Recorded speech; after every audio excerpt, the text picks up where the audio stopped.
Number 1, country Nicaragua के अंदर एक झील पाई जाती है जिसका नाम निकारागुआ के नाम से ही रखा गया है। और ये झील सेंट्रल अमेरिका की सबसे बड़ी झील है क्योंकि कंट्री निकारागुआ सेंट्रल अमेरिका में पाया जाता है। और बाकी ये झील कितनी बड़ी है इस बात का अंदाज़ा यहाँ से लगाया जा सकता है कि इस झील के अंदर 3 जजीरे मौजूद हैं। और ये इतनी बड़ी झील है कि तकरीबन इस कंट्री का 80% एरिया इस झील से पानी हासिल करता है, यानी अपनी ज़रूरियात के लिए। तो ये झील इस हद तक फैली हुई है और टूरिस्ट के लिए ये जगह बहुत ही ज़बरदस्त है घूमने फिरने के लिए। फैक्ट नंबर 2, कंट्री निकारागुआ के अंदर पहाड़ बहुत सारे पाए जाते हैं और पहाड़ होने की वजह से यहाँ पर एक्टिव वोल्केनो भी बहुत ज़्यादा पाए जाते हैं। एक्टिव वोल्केनो बेसिकली वो पहाड़ जहाँ से लावा बाहर निकलता है, आग बाहर निकलती है। तो एक काउंटेड सर्वे के मुताबिक इस कंट्री के अंदर 430 एक्टिव वोल्केनो मौजूद हैं, जिसकी वजह से यहाँ की ज़मीन का जो टेम्परेचर है वो काफ़ी ज़्यादा हाई रहता है। फैक्ट नंबर 3, जैसा कि मैंने आपको पहले बताया कि यहाँ पर वोल्केनो बहुत ज़्यादा पाए जाते हैं, यानी वो पहाड़ जहाँ से लावा निकलता है।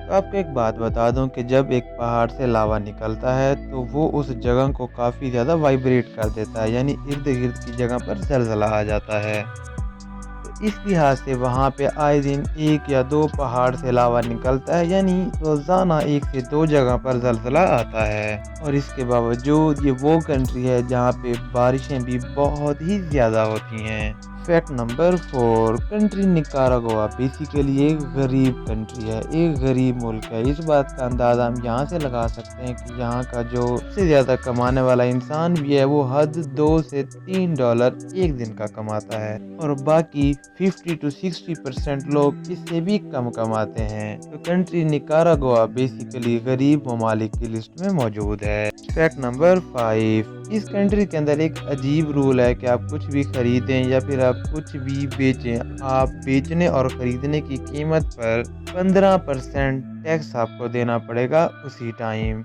मुझे लगता है शायद यही वजह है कि यहाँ की आवाम, यहाँ के लोग काफ़ी ज़्यादा गरीब है क्योंकि यहाँ पे टैक्स काफ़ी ज़्यादा लिया जाता है और बदले में आवाम को कोई भी सहूलत मुहैया नहीं की जाती। फैक्ट नंबर 6, जहाँ इस कंट्री के कुछ अच्छे और कुछ बुरे फैक्ट है, वहाँ पे एक और अच्छी चीज़ है इस कंट्री के बारे में कि इस कंट्री के अंदर क्राइम रेट बहुत ही कम है, कहने के मुताबिक 0% है। तो सेंट्रल अमेरिका का ये कंट्री सबसे ज़्यादा सेफ कंट्री माना जाता है टूरिस्ट के लिए, रिहाइश के लिए। फैक्ट नंबर 7, इस कंट्री के जो लोग हैं वो बेसिकली एक स्टोरी सुनाते हैं या फिर कह सकते हैं कि एक इनकी कहानी है। इस कंट्री का जो कैपिटल है, दारुल हुकूमत है मनागुआ, कहा जाता है कि वो लॉस एंजलस और मियामी का भाई है और लॉस एंजलस और मियामी इसके दारुल हुकूमत की बहनें हैं। अब इसके पीछे क्या राज है उसकी तो एक बहुत लंबी चौड़ी डिटेल है। क्योंकि इसकी 12 अलग अलग वजूहात हैं। कौन सी वजह सही है, कौन सी गलत, इस बात का अंदाज़ा लगाना मुश्किल है। बहरहाल ये उन लोगों में मशहूर है कि ये उनके भाई बहन हैं।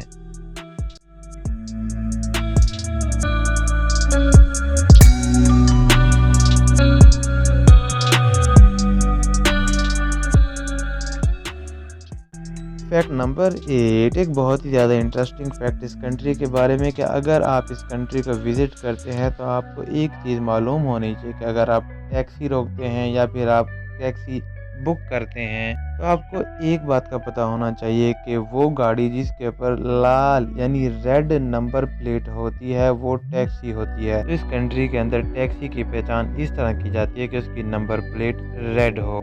फैक्ट नंबर 9, अगर बात करें कंट्री निकारागुआ के नेशनल एनिमल यानी कौमी जानवर के बारे में तो वो बेसिकली एक परिंदा है जिसे उर्दू ज़बान में फिरोज़ी बरोज़ वाला मोत मोत कहा जाता है और अगर बात करें इंग्लिश में तो इसे इंग्लिश में तुर्किश बरोड मोट मोट कहा जाता है। फैक्ट नंबर 10, अगर हम बात करें इनके कौमी खेल के बारे में तो वो कौमी खेल है बेसबॉल। जिन लोगों को नहीं पता बेसबॉल क्या होती है वो देखें वीडियो में। तो ये थे कंट्री निकारागुआ के 10 फैक्ट और इस कंट्री के बारे में 10 बेसिक मालूमात वीडियो में।